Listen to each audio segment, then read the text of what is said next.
जब किसी की बेटी कोई मुकाम हासिल करती है, जैसे अफसर लग जाए, तो लोग कहते हैं कि बनना है तो इस बेटी जैसा बनो।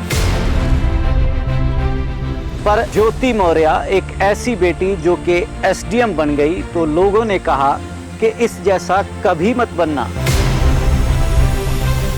क्योंकि उसने अपने पति को छोड़ दिया। पति ने दोष लगाए कि कई औरों के साथ संबंध थे, उनका रिश्ता ठीक नहीं था, मैंने पढ़ाई पर पैसे लगाए, समय व्यस्त किया और इन्होंने मुझे छोड़ दिया।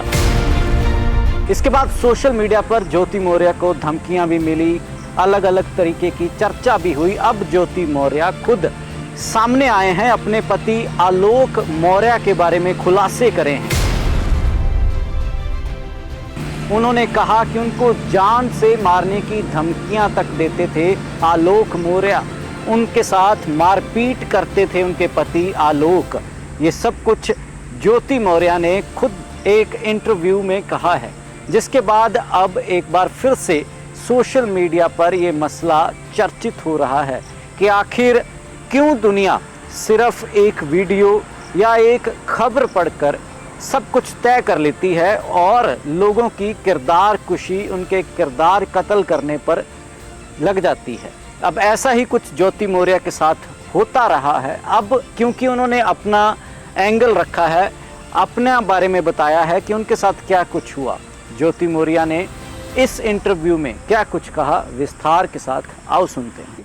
मेरे पति के साथ चीज़ें सही नहीं चल रही थी, बहुत सारी दिक्कतें हैं, मैंने पहले से ही तलाक का केस आगे बढ़ा रखा है, मैं लीगल तरीके से तलाक केस में जा रही हूँ, इसके अलावा मेरा कोई और इरादा नहीं है।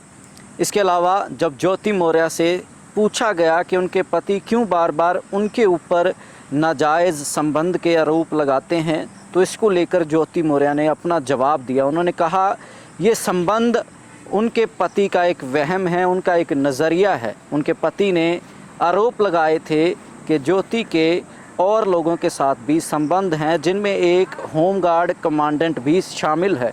इसके बाद अब उन्होंने कहा कि मुझे न्यायपालिका पर भरोसा है, जहां ज़रूरी है वहां हमने अपनी बातें रखी हैं। अब मैं खुल के इसलिए सामने आई हूं क्योंकि सोशल मीडिया पर यह किस्सा वायरल होने के बाद मुझे जान से मारने की धमकियां तक मिल रही थी। मेरे परिवार को भी शोषण का सामना करना पड़ रहा था। आलोक मौर्य ने हालांकि इससे पहले कुछ चैट्स भी पुलिस के हवाले करी थी, जिस चैट्स के आधार पर वो अपने आरोप बता रहा था। अब ज्योति मौर्य ने कहा ये केस पूरी तरह एक तरफ़ा हो चुका है, जो कि बेहद दुर्भाग्यपूर्ण है। मैंने पुलिस और न्यायपालिका को अपनी चीज़ें दे रखी हैं, मुझे पूरा भरोसा है कि मुझे भी न्याय मिलेगा। तो अब क्योंकि पाले में दोनों तरफ के किस्से आ चुके हैं, तो आप ही तय करिए कि क्या दुनिया ने जो रिएक्शन दिया, जो एक तरफ़ा फैसला था, वो सही था या फिर अब आपकी राय बदली है। तो आलोक मौर्य ने जो दोष ज्योति पर लगाए थे, अब ज्योति सामने आई है। एसडीएम साहिबा ने अपने विचार रखे हैं, अपना एंगल बताया है, अपनी सच्चाई रखी है, ना सिर्फ पुलिस के सामने बल्कि इंटरव्यू के माध्यम से दुनिया के सामने भी। तो अब आप तय करिए, क्या आप अब भी वही सोचते हैं या फिर आपके विचार बदले हैं। कमेंट सेक्शन में आप अपने विचार रख सकते हैं। भारत डेली टीवी को फेसबुक, यूट्यूब पर लाइक करें, सब्सक्राइब करें। धन्यवाद।